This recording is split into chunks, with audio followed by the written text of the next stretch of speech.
एक दंपत्ति ने चोरी छिपे अपना टेस्ट करवाया, लेकिन जब टेस्ट की रिपोर्ट आई तो घर में खुशियां मनाई जा रही थी। क्यों?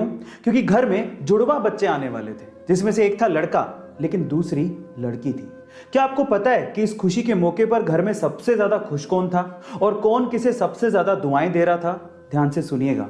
इस खुशी के मौके पर सबसे ज्यादा खुश थी वो लड़की जो कोख में पल रही थी, और वो कोख में अपने साथ पलने वाले भाई को सबसे ज्यादा दुआएं दे रही थी, क्योंकि वो कह रही थी कि शायद तेरी वजह से अब मैं ये दुनिया देख पाऊंगी, अदरवाइज ये लोग मुझे कोख में ही मार डालते।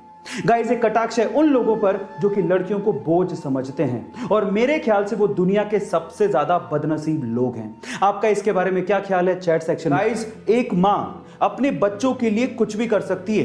तमिलनाडु की सेलम जिले की 31 साल की प्रेमा सेल्वम के बारे में सुन के आपको इस बात पे और ज्यादा यकीन होने लगेगा।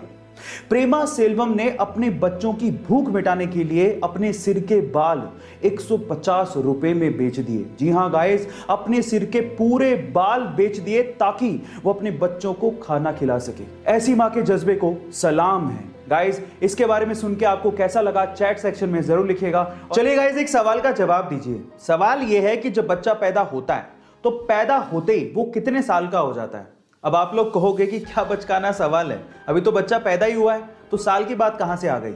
आप अपनी जगह ठीक हो सकते हैं, लेकिन सवाल बचकाना नहीं है। क्यों? मैं आपको बताता हूं।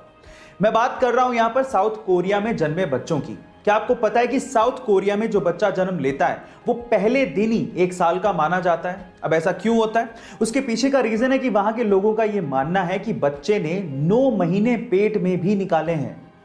इसीलिए जब वो पैदा होता है तो बजाय उसे 1 दिन का मानने के वो उसे 1 साल का मानते हैं। क्या ये इंटरेस्टिंग फैक्ट इसके पहले तक आपको पता था? और अगर नहीं पता था तो चैट सेक्शन में जरूर लिखिएगा। और ऐसे अमेजिंग वीडियोस गाइस, अगर आप लोग टीवी के शौकीन हैं तो एक चीज आप लोगों ने गौर करी होगी कि एक मूवी ऐसी है जिसे सेट मैक्स या सोनी मैक्स पे बार बार दिखाया जाता है। सबसे पहले तो आप लोग चैट सेक्शन में उस मूवी का नाम गैस करके बताओ। जी हां, आपने ठीक लिखा, वो मूवी है अमिताभ बच्चन की सूर्यवंशम। पर सवाल यह है कि सेट मैक्स या सोनी मैक्स सूर्यवंशम मूवी को बार बार क्यों दिखाते रहता है? तो उसके पीछे के 2 रीजन है।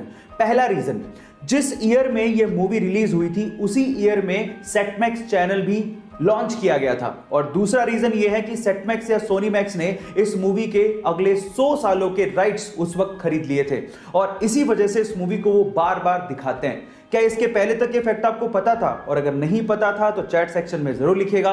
और ऐसे अमेजिंग वीडियोस के लिए यूट्यूब पे हमारे चैनल को सब्सक्राइब कर लीजिएगा, और अगर आप इंस्टाग्राम पे देख रहे हैं तो मुझे फॉलो करना मत भूलिएगा। मिलते हैं अगली वीडियो में।